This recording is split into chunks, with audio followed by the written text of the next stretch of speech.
Welcome back to Dragon Ball Dissection December, the yearly month-long Dragon Ball Dissection Marathon. So far we've taken a look at the TV series and begun our long look at the next arc of the main series. The only thing we haven't done so far is take a look at a movie. In every DBD December so far we've covered a movie. Prior to now the movies always come on the 18th of the month, but this year it gets the Christmas slot. The fifth film in the Dragon Ball Z franchise, The Extraordinary Mightiest vs. Mightiest, was released on July 20th, 1991, just after Goku returns to Earth in the manga, and right as Mr. Popo summons Shenlong in the TV series. Similar to its 1991 theatrical counterpart, it does its best to tie into what was really hot in Dragon Ball at the time of its release. However, this one was in a far better position to do so, as this movie really can show off a Super Saiyan Son Goku since, unlike the last movie, the concept actually existed when this movie was released. And this movie is also far more brazen in its attempts to capitalize on the popularity of Frieza, as it brings on Nakao Ryusei, Frieza's voice actor, to play the main villain, who is not only similar in appearance to Frieza, but is actually Frieza's brother, Coola. Because he's not just as cool as Frieza, he's Coola. Obviously this is meant to tie in with the Frieza arc, what with its Frieza villain and the character sporting designs from that arc. But it's funny just how closely it parallels what was going on in the manga when it came out, and unless Toriyama told them months in advance, assuming Toriyama knew months in advance, there's no way they could have had time to model the movie after it.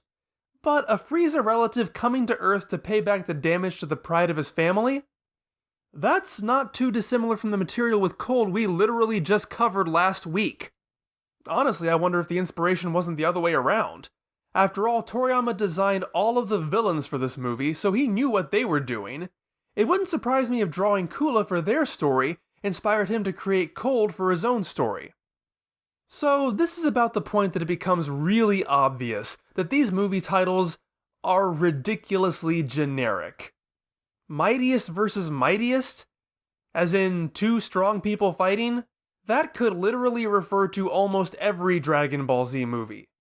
And the sad thing is, Toei would come up with the titles before coming up with the scripts.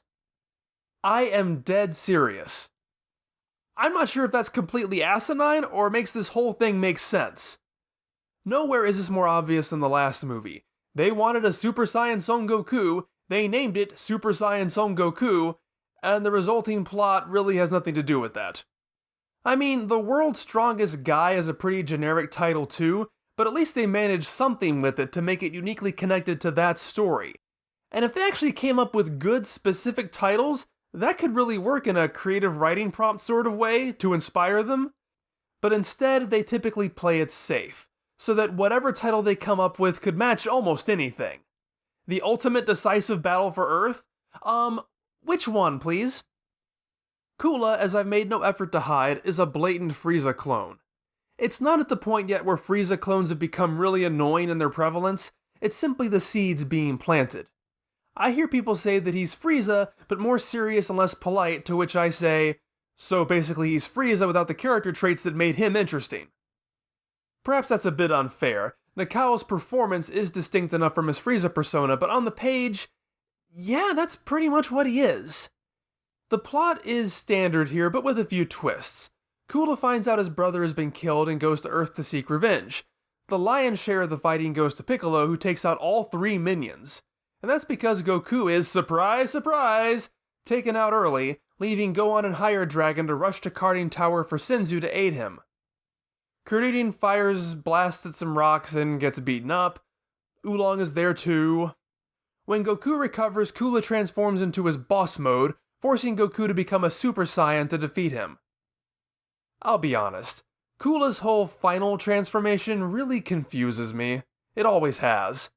How we see him for most of the movie is in a form that looks similar to Frieza's fourth and final form. But before he transforms, Coola says he has one more transformation than his brother. So you could reason that it's his fifth form. But that's not how Frieza's transformations work. We see him get stronger each time he transforms, but we're seeing them in reverse essentially. We first see him in his most transformed state, and little by little he peels the layers away. His final form is his true form, and each previous form is intended as a weaker transformation to harness and conceal his power. So if Coola says he has one more transformation than his brother, that should mean that he has an additional weaker form we never see, which would be a completely irrelevant thing to tell Goku. It would be like saying, well, my gun didn't work, and I'm about to pull out my bazooka, but have I mentioned I have a mean slingshot? Or none of this makes sense and it's just an excuse for the end of movie battle transformation. However, of this series of movies 4 through 7 that I dub No Sane Man's Land, this one is the only one I'd consider an oasis in a sea of crap. It's not my favorite movie by any stretch, but it's better by far than any in this collection of shame. For starters, it's just beautiful to look at. After 3 movies in a row with dank, colorless, depressing settings, this one is such a breath of fresh air. Woods and skies and color! I mean, geez, those sunsets are gorgeous! This movie even makes Karting Tower look better than it ever has. It makes a tower look more visually appealing. I suppose I could dock points that this is another camping-based movie, a year after the last camping-based movie, and not only that, but the forest they're camping in is destroyed, and since this is the first Dragon Ball Z movie to not use the Dragon Balls, I guess these animals are just plain out of luck.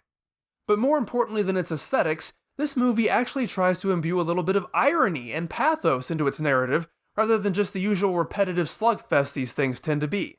It opens on the Bardock special because I guess they couldn't stop patting themselves on the back for it. The TV series was putting in multiple Bardock references around this time too. Bardock isn't relevant here at all.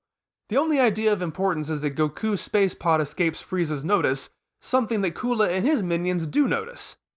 The weird thing is that they give Coola's past scenes a sepia tint, but only Coola's scenes. The Bardock scenes that are happening at the same time are in full color. That makes no sense. They're both part of the same flashback, the only difference is that one is new footage and one is reused footage. But the point of the scene is that Coola could have shot Goku's space pod down, but doesn't, to teach his brother a lesson, that Frieza is too soft and should have to deal with the consequences. And at first it does play out through that lens, as Goku has defeated Frieza, which would not have happened had Frieza shot down that pod. And you'd think I'd be annoyed at that given how I don't care for the Mightiest-type narrative of Frieza creating his own nemesis. But that's not really the point. In that context, you could give the same potential to Vegeta or Nappa or Raditz. Hell, all we know in the context of the original story is that Vegeta was purposely spared. We have no idea how Raditz or Nappa came to be spared, if it was by choice or coincidence. It may seem I'm getting off point, but I'm just trying to illustrate the difference between Frieza and Coola here. In the context of this story, Frieza sparing Goku was happenstance. He was just a Saiyan who wasn't on the planet at the time. But Coola purposely spares Goku to prove a point. And then it blows up in his face. Literally.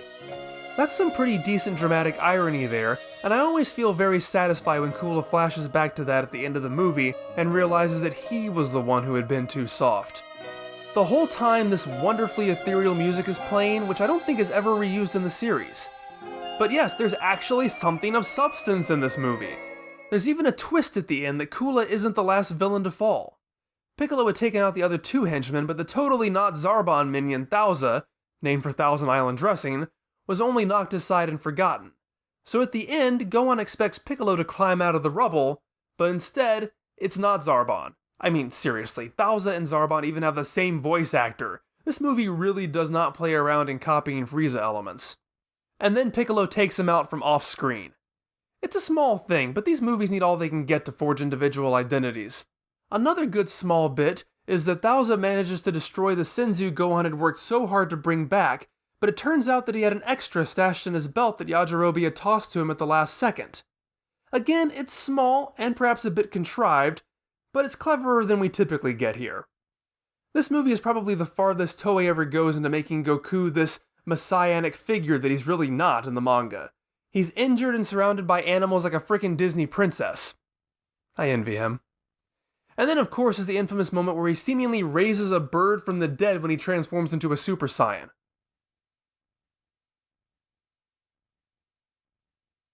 Huh. But on the bright side, Super Saiyan looks absolutely fantastic in this movie. If Toriyama did draw inspiration for Cold from this movie, I feel Toei took inspiration from this movie for themselves when they animated that part of the story. Like this movie, those episodes open with a character firing Kamehamehas into the ocean from Kame House. And Coola's giant energy ball is animated very similarly to one the TV staff adds into Frieza's brief fight with Trunks. As long as I'm doing a random grab bag of facts, this marks Yajirobe's first theatrical appearance, as well as Bluma's first non-appearance. And while the movies kept putting Gohan into his original manga outfit long after he stopped wearing it in the series, this is the last time it shows up. It's also the final movie appearance of Higher Dragon, so if you hate the character, take heart. So this is one of the stickier ones when it comes to fitting into a timeline. Like movie 1, this one can technically fit into the TV series continuity if you fudge enough of the details. And due to its plot tying in more closely to series events than is common with these movies, fans like to try to slot this one in. Taken on its own, this is very clearly a movie where characters were plucked out of the late Frieza arc, and in this case explicitly extrapolated into a point after that. It is stated that Goku has returned from Namek. It is stated that Goku defeated Frieza. I mean, obviously, I don't have to tell you that. It's the whole crux of the movie. But because of that placement, and because the main story is about to have a large time gap not long after this movie was released, fans like to place it there. Daizenshu 6 even claims it goes there. And while the Dragon Ball Z series itself never treats the events of this movie as if they happened, there is the fact that Coola makes a cameo in Dragon Ball GT, which does follow the events of the Dragon Ball Z TV series. So while its inclusion is not as overt as movie 1 would eventually be, there is for sure some credence that someone at some point decided it was. But there are some definite problems. One is the plain and simple fact that I said the series was about to have a time skip when this movie came out. Toriyama hadn't even written it yet. So clearly that's not what they were going for at the time. They just got lucky that one came up not long after. And it couldn't have taken place in the time skip before that since Goku wouldn't have been on Earth then. But even if you finagle it in, the character designs are all Frieza arc. I mean, you could say that after Gohan grew out of the bowl cut, and his hair went spiky again, he cut his hair into the bowl cut again only to grow it back out spiky again. I suppose. But even by the time Frieza comes to Earth, Gohan looks older than he looks in this movie. Because he is. He also randomly has his tail in this movie, which only serves a purpose for a few seconds. Goku could still be wearing his Frieza arc dogi in this movie, sure, but how does Trunks fit into this? After all, he's the one who ultimately kills Frieza. This movie really seems to treat things as if Goku saved the day and they all left Namek together, and since this movie was in production before the Frieza arc ended, that was their best guess to go on. So hey, spoilers for next week's episode, but time travel is involved in Trunks' plot, so it would honestly make slightly more sense to assume this takes place in the original timeline before Trunks gets involved, where Goku actually does kill Frieza.